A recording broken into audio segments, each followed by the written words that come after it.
Hey, it's Grant here, welcome back to the channel. Today I'm going to be talking about Etsy, in particular a beginner's guide, but I want to sort of intersperse that or use my experience and knowledge over the last year. It was about a year ago, January 19, that I'd done my first beginner's guide to Etsy video, which recently just hit 100,000 views, 100k. I'll put a link up here for you to view that if you want to.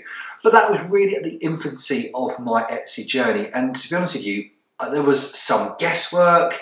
I didn't know what I know now, and let's be honest, we learn every single day. Add to that, the Etsy platform changes quite frequently with the latest changes to Etsy ads. You've got social media platforms that are changing, SEO is changing. So I thought it was a good idea to update that beginner's guide to Etsy to give you some more information on that. But before I start, I'm just going to grab a coffee, come back, and then we'll start this video.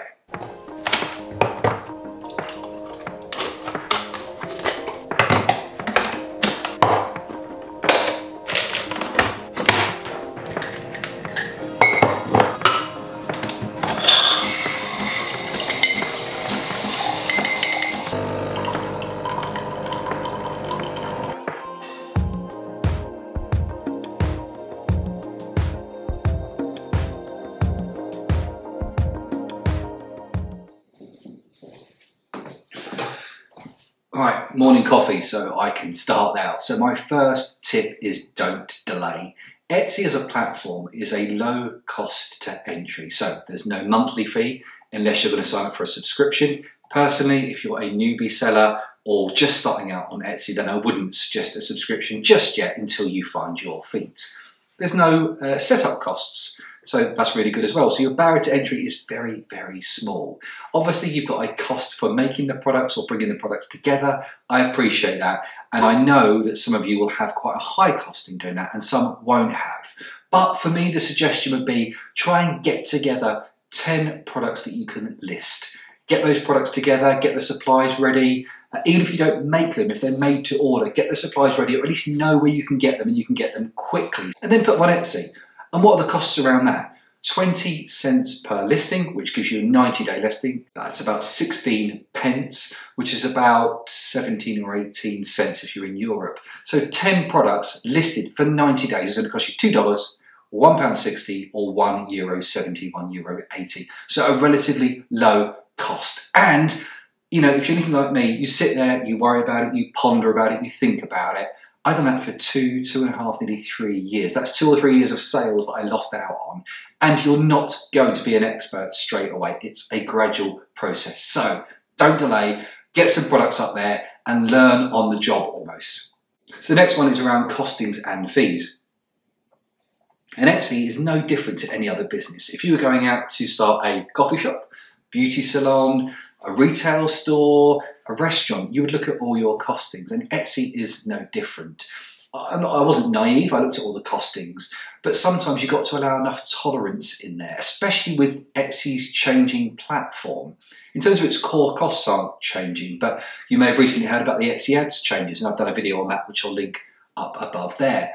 And that's really about costings as well. Make sure you've got enough tolerance on there. I've spoken to some Etsy sellers and they work on such minuscule margins, not leaving them enough because they feel they've got to compete, which I do understand and appreciate, but work out all your costings. What are the costings to the manufacturer? What are the costings for the Etsy ad? What are the costings for the transactions? Be that Etsy Direct or PayPal. What's the advertising or potential advertising cost, which we all know now could be 12 or 15%. And if you're in the UK or Europe, include your VAT and taxes. All important points, but make sure you've got something outlined. And I will put on my website as soon as I can on grantjoyner.co.uk, maybe a spreadsheet or something on how to work that out best and give yourself enough tolerance. So if something does change in those costings, you know, Etsy ads, my supplier costs, so the cost of my cards has slightly gone up. Your business hasn't gone to the wayside. You can live still and you can still make a living using Etsy, even if some of those variables do change. The next one is all about imagery and how important it is, as you would expect, but imagery is so key.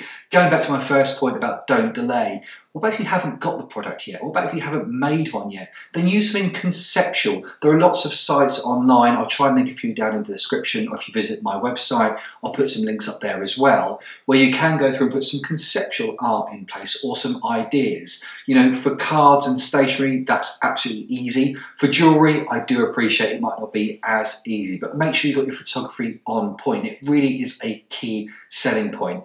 Also as well, this kind of goes contrary to the SEO and marketing beliefs, but I've seen some stores recently that have just one image of their product and do extremely well. And I've seen some that have 10 images and again are doing extremely well. So again, it almost harks back to the first point about don't delay. Don't bust the gut about getting, you know, photography in place, going out and having lifestyle shots. Whilst again, they are key, make sure you've got a plan to do that. So clearly the first one is your product shot. Make sure you've got a good product shot in place. A lifestyle one, if you can do it. Again, don't delay. If you can't, don't worry about it. Make sure you've got it on your plan to do for a later date. But also as well, if it's got something to do with sizing, so if it's a print, or if it's a piece of jewellery, try and relate that back to a size. So if you've got a print A4, try and make sure you've got a picture with the dimensions on there. That it doesn't have to be specific to that one item. It can be a general image that shows the sizings, length and width and height and whatever it might be. And if you can, relate that back to another product. So if you're doing an A4 picture, it might be worthwhile having a picture of a notepad, just so you can get an idea of scale. So imagery is so important, because don't forget, essentially Etsy buyers are trusting you. They're trying to really put their confidence in you to deliver the right item. And they've never seen this product. They won't see it until it's delivered. So that imagery is so key. So whilst we've all got ideas and thoughts about being a millionaire or earning a full-time income from Etsy, it's a slow burn. Unless you go viral for some reason, or you get picked up on social media, or there's something around your product that really is hitting that sweet spot, then it is going to be a slow burn. Mine is a side hustle, so it's not my full-time income, it's not my full-time job, and I don't spend every single day on it, believe it or not. And it's still not making me a full-time income because of that. And could it? Absolutely it could, but I've got 1,000,001 things to do. I'd love to grow my YouTube channel. I've got some affiliate marketing that I do, and frankly, I just don't have the hours in the day. But for me, I think what's important is just to remember, you know, you're not going to put 10 products up, sell 10 tomorrow and be a millionaire overnight. I've spoken to Etsy sellers. They've had a shop for a year and they're still doing relatively small sales. And that's what's important. Remember where you are, remember where you've come from, and just really plow home at it. Keep looking at your shop, you know, reinventing the shop, or just, you know, enhancing the shop, looking at YouTube videos and guides, look at my own website, look at the videos on YouTube, and try and really enhance your shop on almost a weekly basis. And even if you've got a to-do list ready, so every week you're checking SEO, you're checking your imagery, you're checking your competition, you're looking at launching new products, make sure you've got a comprehensive plan together and stick to that. Reviews and communication. So this is a huge one. I've got a shop, I've had it for 1, 2, 3 months, 2 years. I'm not getting many sales. And why is that? And you go to their site and you think, well, you've got no reviews, so therefore that trust element from an Etsy buyer therefore isn't there. So you need to look at your review path. And also communication is key. So when you do start selling stuff, look at how you can communicate with that buyer, interact with them and ask them for reviews. There's no harm in asking. If you've ever bought anything off Amazon, you'll probably know this. You place an order, you get an email notification straight away on your order. When it's been dispatched, you get an email from notification from Amazon to say it's been dispatched. Then when it's been delivered, then the seller, in about a day or two, reaches out to you and asks you for feedback. Why do they do that? It's a tried and tested method to gain feedback. And as well, just reach out to them. So within your Etsy seller dashboard, just contact people. Make it sure it's a really positive statement. Hello, Grant. Just wanted to make sure everything with your order was okay and it's received okay. Perfect. So what you're covering off there is the communication path. So if there's a problem, you can nip it in the bud as soon as possible. So I want to make sure your order was okay. Was it received okay? Perfect. If they don't, they'll reply. I'd really appreciate your feedback. I'm a relatively new store. There's nothing wrong with saying that. and I really appreciate your feedback. Thanks a lot, Grant. Make sure you personalise it. Hello with the first name, or dear Mr. or something. Make it really personal. As you sign it off, make it personal from yourself or from the shop name. Again, it's about that communication path and making sure you're encouraging feedback.